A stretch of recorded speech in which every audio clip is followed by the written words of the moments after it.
So hey, what's up? God, I still hate starting these videos. Look at this disaster. This is the fish farm I've been working on for like 3 videos now.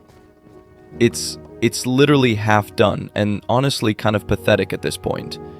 The goal today, and I'm using that word very loosely, is to finally finish this little fisherman's house. Will I actually complete it? History suggests probably not, but we're gonna give it our best shot.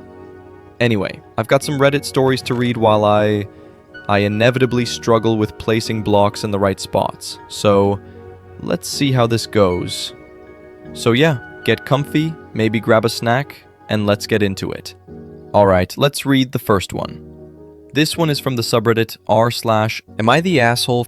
It goes like this. Am I the asshole for breaking up with my BF because he forgot me at the airport?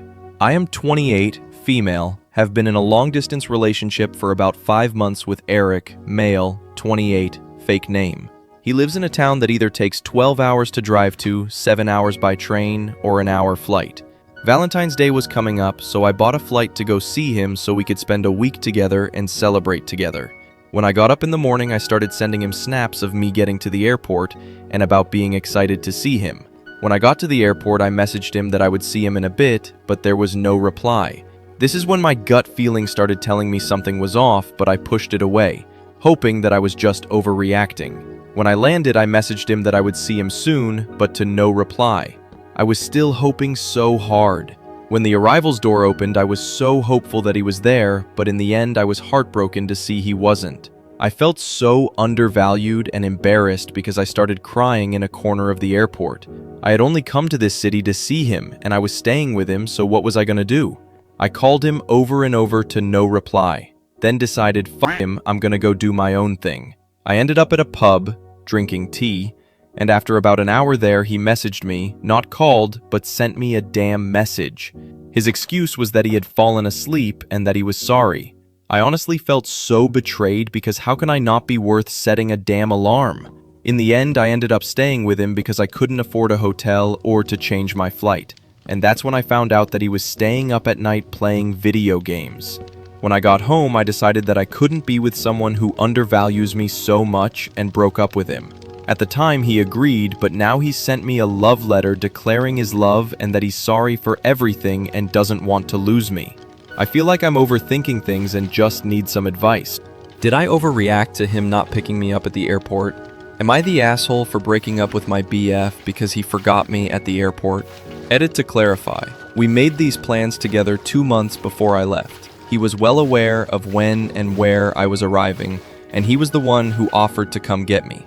Secondly, I posted here about this now because I just received the love letter today. OP has left an update after a few days. Let me read that out first. Update. So, I took y'all's advice-ish, and stuck to my guns about being broken up. But I'm the kind of person who hates being the bad guy. So I told him we could still be friends, and he accepted. Looking back, I definitely think he was hoping for another chance. We kept hanging out every so often, and it was a good time. A couple weeks went by and I met someone new, and I wanted to do the right thing and tell my ex in person. So after a hangout, I'm walking with him to the bus. Nervous AF, cause I hate confrontation. And I'm thinking, shit, it's now or never. So I took a breath and proceeded. So OP has actually written a conversation between them. I'll be reading that for you. It goes like, she says, so I wanted to tell you something because I wanted to be honest with you. He says, okay. She says, I wanted to let you know that I've started seeing someone, and give you a heads up. He reacts, now starting to rub his head and looking sad, and said, I had a nightmare last night, where you told me you were dating someone, and now this happens. She reacts, has no idea what the f*** to say to that, brain blackout. I have no idea what the f*** came over me, but I proceeded to raise my hands and give jazz hands, and say in a kinda choked off, small voice. She then said, you have powers. Said like, pow-ears. Now, to this day, I still don't know why the f*** I did what I did, and it still cracks me up. I mean, where the heck did that come from? My friends think it's hilarious, and my mom just gave me a high five while laughing. My ex just turned around and walked into the darkness, and I haven't seen or heard from him since. I guess I unlocked a secret hack in the game of life. I hope y'all enjoy this story as much as I do. The end. Okay, so, wow. There's a lot to unpack here. First off, this girl is absolutely not the asshole for breaking up with him. Like, not even close. I feel so bad for her standing there at the airport just waiting. That's genuinely heartbreaking. You flew across the country for someone and they just forgot you exist? And his excuse? Oh, sorry, babe, I fell asleep. Dude, you don't just fall asleep when your girlfriend is flying in for Valentine's Day. You set 17 alarms, you asked your mom to call you, you do whatever it takes because this person matters to you. But then she finds out he was up all night gaming? So he wasn't even tired, he just, chose video games over her. That's not forgetting, that's priorities, and she clearly wasn't one of them. Good for her for breaking up with him, though. Like, she saw her worth and she acted on it. That takes guts. But the jazz hands part... I'm sorry, I know it was awkward for her, but that is the funniest thing I've heard in weeks.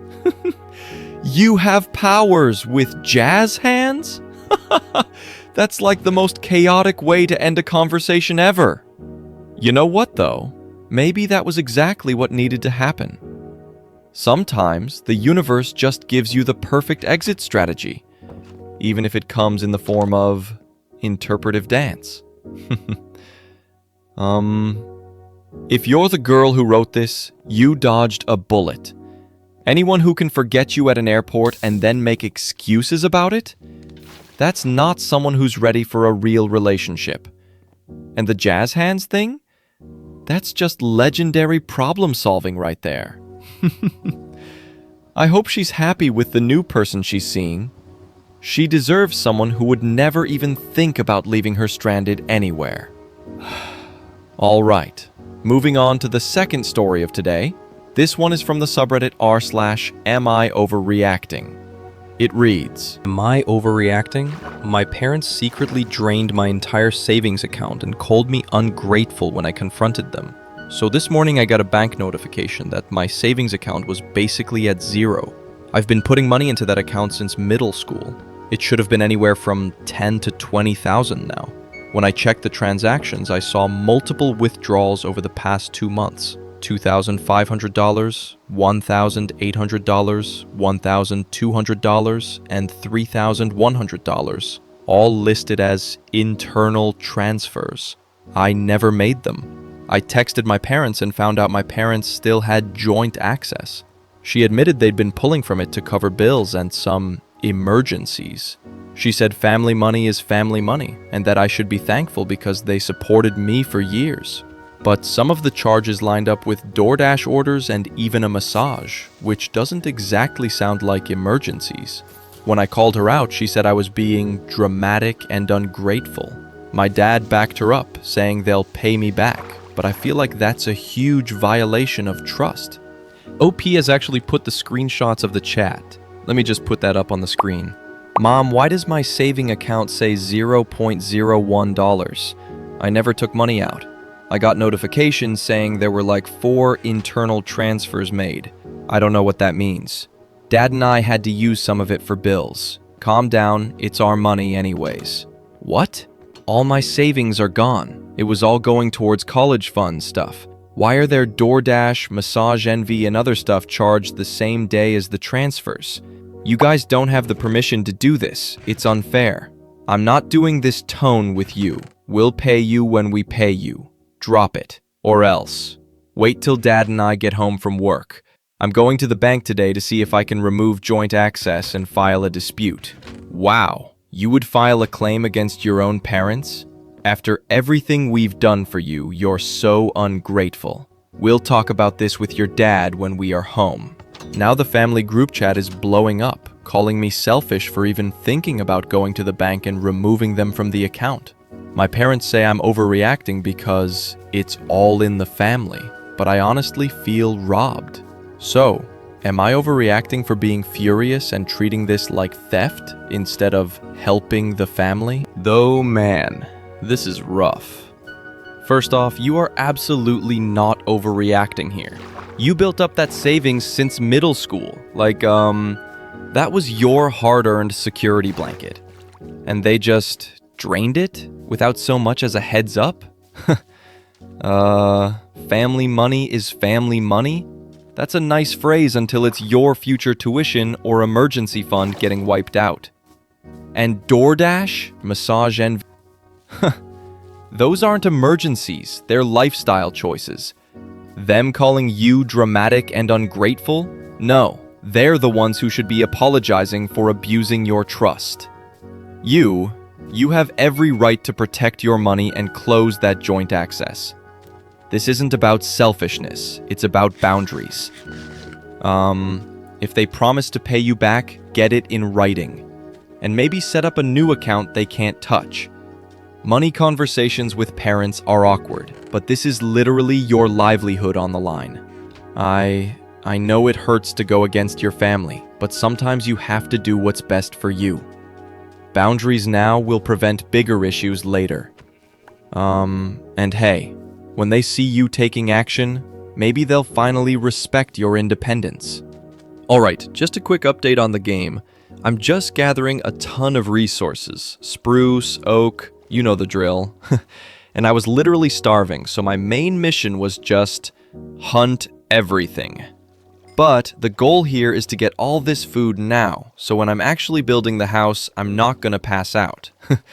It's time to move on to the next story of today. It is from the subreddit r/EntitledPeople. It reads, head cheerleader tries arguing with my daughter over a parking space. School is back, and so it's back to life, back to reality. My daughter gets to school and parks wherever she can get a spot in the student parking lot. On Friday this week, she gets to one spot and the head cheerleader pulls up, beeps her horn at my daughter and says, excuse me? You're like in my spot. My daughter tells her it isn't her spot. No spot is reserved for anyone, and since school started, she hasn't seen the cheerleader parking in the so-called reserved spot. The cheerleader finds another spot, and once in the school, she approaches my daughter at her locker and demands that she go move her car or she'll call a tow truck. My daughter tells her politely again, there's no reserved spots for parking and it's not going to injure her legs if her walk is a little longer. A teacher walks by and asks what's going on. The cheerleader tries playing victim of her parking spot being taken. The teacher reminds her that there are no assigned parking spots and to stop making a big deal of it. My daughter leaves her locker and goes to the homeroom. By the time my daughter returns to her locker, she finds notes taped to her locker calling her a parking space thief. My daughter goes to the principal and reports the harassment she has received. By the time the two are in the same class, they share the PA system says, will insert name report to the principal's office. I can only imagine the conversation between the cheerleader and principal went. Edit. Saw someone comment saying social status and it could be the cheerleader sees herself as Queen Bee. My daughter is captain of the girls' soccer team, but unlike the cheerleader, my daughter doesn't let her status as captain of the soccer team get to her. Update. As I was getting my mail, a car came speeding towards me. I took my phone out of my pocket, hit record, then out of the car came the cheerleader's mom and asked, what is wrong with my daughter taking the parking spot?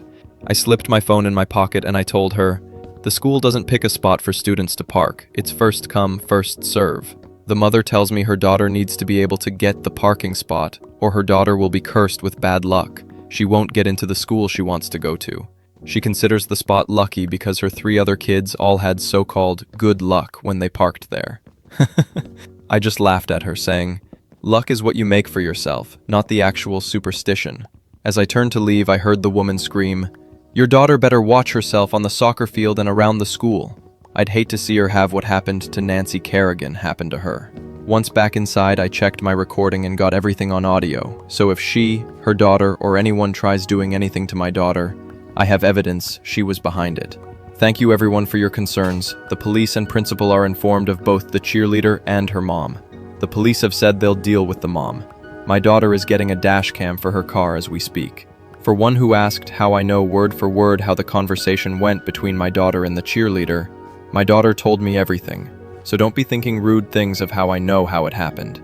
Also, again, the police and the principal have been informed, so please stop posting, get them involved. They already are involved. I've told them everything that happened. Okay, a reserved spot in a student parking lot? Right. The entitlement is already starting strong with this one. So she gets told no by a teacher and her first thought is to tape notes on the locker calling her a parking space thief? Give me a break. Oh, but it gets so much better. The mom shows up. Of course the mom shows up. And she's speeding. A lucky spot. She thinks her daughter is going to get cursed with bad luck and not get into college because of a parking space? Good. I'm glad they got the police and the principal involved. Some people will go to the most insane lengths over the smallest things. Your daughter handled that perfectly, by the way. Didn't back down. You love to see it. Honestly, this whole situation just makes me feel bad for the cheerleader. If this is the kind of behavior her mom models, it's no wonder she thinks she can bully her way through life. But that's their problem to sort out. Your job is to keep your daughter safe, and you're doing an amazing job.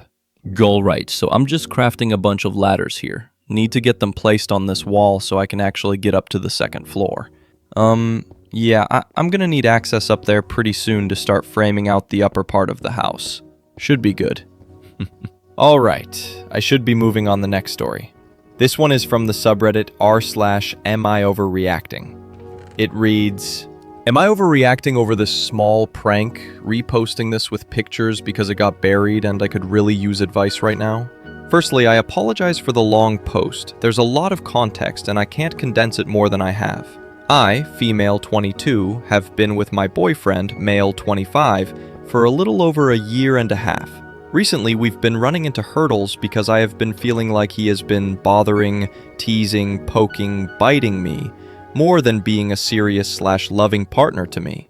For context, I mean making weird noises all the time, referencing Italian brain rot, or groping me randomly even if I'm in the middle of a sentence and talking about something serious, etc., when I would prefer active listening, loving touch, unironic quality time. We had a huge conversation about this recently as I was on the brink of ending things with him, since the lack of warmth relative to his unseriousness was making me feel empty. Since then, there has been a genuine effort and big improvement, and I was starting to feel very hopeful that this was something we could work through. Fast forward a little, I am starting a new job as an educator, and while I am very excited about it, it is also a huge adjustment and has been really stressful. On top of that, for the past 6 days, I've been hearing this bizarre beeping noise coming from my closet that chirps once every like 20 to 40 minutes, driving me nuts. I couldn't figure out what it was. It was keeping me up and infiltrating my dreams, and it started to freak me out since nothing I own makes that sound. Nothing in the closet even had a battery in it, and from my overall stress and lack of good sleep, I was starting to grow paranoid that someone had planted a device in my room. To add to this, I am extremely private, and the only people who are regularly in my room are myself and my boyfriend when he visits. This led me to fearing that my boyfriend was secretly stalking me and had planted a mic or something in my room that was starting to make noise. I had zero reason to believe this and had 100% trust in him, but was starting to go crazy. It even happened while talking with my therapist, and when I explained the mystery of its origins, she seemed equally concerned. To make matters worse, the fridge at work is broken and peeps 9 times every minute, so it started feeling like the chirping was following me, compounding my general distress. Last night, after a stressful day and finding out some unrelated, unsettling news that is enough to emotionally affect me on its own, my sister heard the noise as well, and we decided to tear my closet apart at 10 p.m. when I had to wake up at 6 to figure out what has been plaguing me. After timing the beeps for an hour, it beeped in irregular intervals, we found this tiny Arduino board deep in one of my boxes labeled Annoying PCB as pictured. Google it. Its literal sole purpose is to drive its victims insane. OP has put out the photos of the device. I'm throwing that up on the screen. I was immediately horrified, quite literally shaking and crying as my wildest nightmare of someone planting a device in my room had literally come true. My immediate thought was, who would do something like this? What did I do to deserve this? I called my boyfriend immediately, and he admitted he knew what it was. I hung up and haven't spoken to him since. The reason I'm not sure if I'm overreacting is because, on the one hand, I understand how this might be funny, but to me that doesn't matter given A, the fact that I have been feeling like he hasn't been generally serious with me to a problematic extent, B, the fact that this has been plaguing me and disrupting my sleep literally the first week of my new job, and C, I've been complaining about it to him for days and he played along being confused and concerned, repeatedly asking me, what does it sound like? And even dismissing my genuine concern paranoia, saying, maybe there's a little cricket in your room. I just feel like this is on par with glitter bombing, like something you do to someone you hate, not the supposed love of your life. It feels like psychological warfare, and between stretching this out for days and planting it in my room, this feels like a massive breach of trust. I haven't spoken to him at all, and he's been texting me saying things like, it was just a prank, and beep beep, beep beep, and I miss you, and Please don't ignore me. I am so against stonewalling, but I have literally nothing to say to him, and he hasn't apologized or shown any remorse. I don't feel ready to speak to him at all. Maybe it was a good prank with bad timing, but I can't help but feel like this is just setting us back again, and I am genuinely shaken. I honestly don't see a future at this point, and I'm not really sure what to do. If you've read this far, thank you for listening, and I appreciate any advice or kindness. Whoa, planting a hidden chirping device in her closet? That's next level creepy, not cute prank. She begged him for help, he gaslit her maybe it's a cricket, then he admits it's his little torture board? That's psychological warfare, not romance. Ugh. Look, I get it. If he had done it for like a day, and when she got annoyed he fessed up, said, haha, gotcha, and turned it off, but that's not what he did. He let it go on for days. He watched her spiral into paranoia, lose sleep, and question her own sanity. He lied to her face about it. That's not a prank. That's cruel. You are not overreacting. You don't do this to someone you love. This isn't just about the beeping. It's a massive, massive violation of trust and respect. Alright, moving on. The next story, it reads, today I fucked up by unintentionally making my girlfriend's parents think I'm mentally handicapped during a family dinner. For context, I'm the guardian of my autistic sister.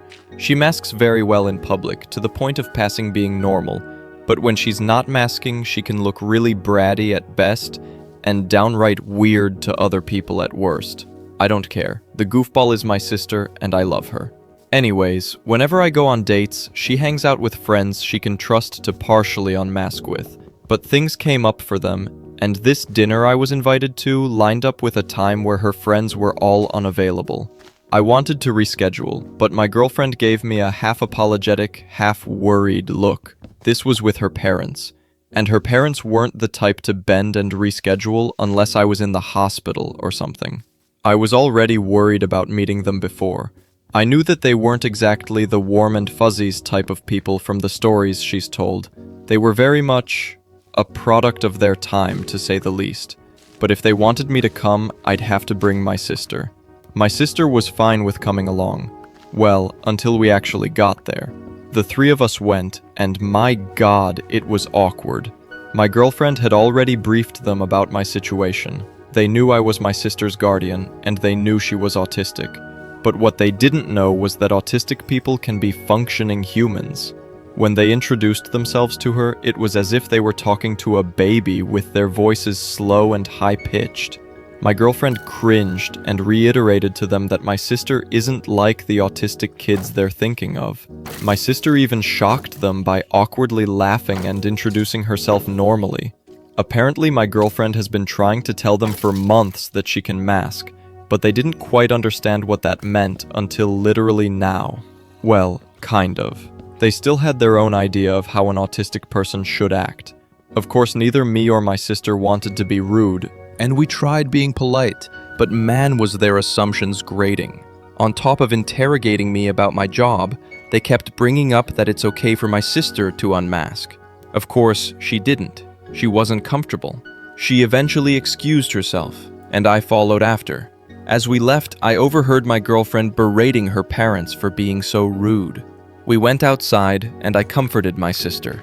She was not having a good time here and wanted to go home. I agreed, and to make her feel better, we joked about what she'd look like to them unmasking. And since both of us are meme shitposters, we pretended to be stereotypical autistic kids that my girlfriend's parents were definitely thinking of. We kept up the act a bit too long, and my girlfriend and her dad walked out on us looking like idiots. Something clicked in his head, and he started giving me that stay away from my daughter vibe. I let him know that my sister wasn't feeling well and we were gonna head out. He gruffly agreed, and before my girlfriend could come with us, her dad told her to stay. They had something to discuss. All my girlfriend could do was give me a "I'm so f***ing sorry" look. The next day, me and my girlfriend met up, and she looked so done with life. Apparently, after me and my sister left, her family got into a huge argument about me dating her. Her parents are convinced that I was masking being autistic too, and that we shouldn't be dating. They didn't want to have grandkids like us. Not like that would be an issue for more reasons than one. Cave to say, I don't think I have her parents' blessing, and won't be anytime soon. Luckily, she doesn't really care and is on my side, but I would have liked to have been on her parents' good side before I fopped the question with my girlfriend, even though I didn't have to interact with them. Oh man. This is one of those situations where nobody is really the asshole, but everything still just goes wrong.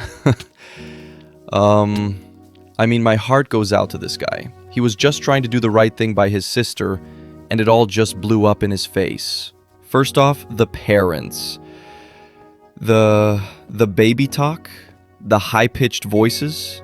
Come on, it's 2025. You can't be that ignorant about autism.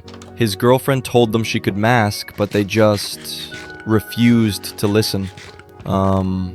And for his sister, man, she was put in such an uncomfortable position.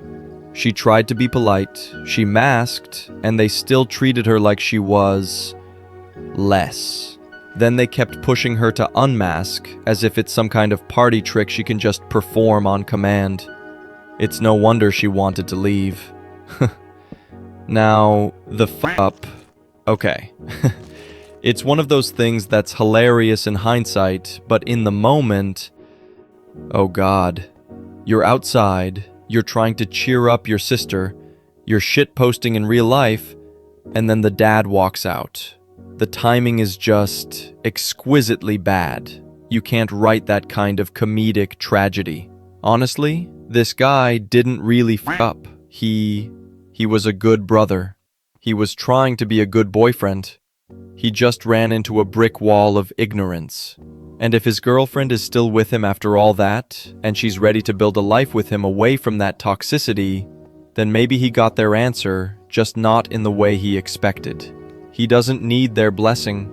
He has her. Alright, just a quick update on the game. So my plan here is to have windows on 3 of these walls, and then this back wall will be solid. Right now I'm just trying to figure out which side should be the solid one. Alright, new plan. I'm gonna move the solid wall over here, which means all these windows gotta go. Alright, moving on to the last story of today. This one is from the subreddit Am I Overreacting? It goes like this. Am I overreacting for towing my roommate's boyfriend from my paid parking spot?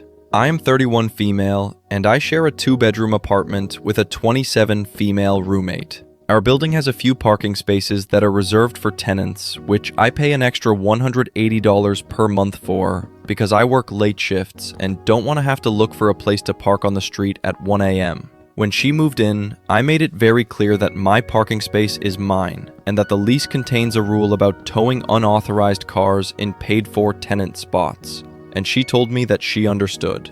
A few weeks later, her boyfriend started borrowing my spot witut permission. I left a note and sent her a text to inform her nicely the first time. The second time, I found him while I was coming back from the store and asked him nicely to not park in the spot because it's not his and I pay for it, so I'd like to use it. He laughed and said it was just a few hours. I ended up parking on the street, and that caused me to get a $75 ticket. The third time was the worst. When I came home at midnight, his car was already parked in my parking spot. I drove around for half an hour before finally parking on the street and once again ended up with a $75 ticket. I texted my roommate and asked her to make things right. She replied that she was sorry but didn't offer to pay me back. She assured me that it wouldn't happen again. Last Thursday, it happened again. When I got there at 1 a.m. and saw his car, I just sat there with that awful feeling in my stomach. I took a picture of the plate and the reserved sign with my apartment number and called the tow company that was listed in the lobby. They came in 20 minutes, towed his car, so I parked mine and went up to my room and just went to sleep. About an hour later, my friend barged into my room in panic, saying her boyfriend had gone down and his car was gone. She yelled at me, saying that I should have called them first, asking to move the car and not having it towed. I said I had already called her many times, and she didn't want to help me. Instead, I got multiple parking tickets for this, and she told me I was doing too much and that it's not that big of a deal. Now he has to pay $275 to get his car back. The next day, she wanted me to cover the towing fee, and I told her I would be more than happy to split the difference if she covered my parking tickets first and the next month's parking fee, since I could not use the space. She says I am blackmailing her, and I have went too far with the towing. Right now, the atmosphere in our place is super awkward and tense. Maybe I could have tried calling one more time, but I paid for the spot and I wanted to use it. I have asked many times and she never cared to help me. Did I overreact by towing her car? Okay, here's the deal. You are absolutely not overreacting. You paid $180 a month for that spot. This wasn't a free perk or a courtesy. It was your space. First time he parks there, you left a note. Second time, you politely asked him face to face, and he laughed it off. Third time, you got a $75 ticket while circling the lot. That's on him and your roommate for letting it happen. You are not blackmailing her. You are holding her accountable. You offered to split towing after she reimburses your tickets and lost parking fee. That's fair. She and her boyfriend created those expenses. I get it. Hard to live in tension with your roommate. But boundaries are boundaries. If she won't control her boyfriend, you've got to protect your investment. She agreed to lease terms. You upheld yours. You did exactly what you needed to do after every reasonable request was ignored. If she calls you dramatic, remind her. You paid for it, and you followed the rules. Alright, that's all I've got for today. Thanks for sticking around and hearing me rant about parking wars, pranks gone sideways, and everything in between. If you've ever had your own space invaded, whether it's your parking spot or your personal bubbles, drop a comment below and let me know how you handled it. And hey, if you enjoyed hanging out, don't forget to subscribe and hit that bell so you don't miss next week's stories. Until then, take care of yourselves, set those boundaries, and I'll catch you in the next one.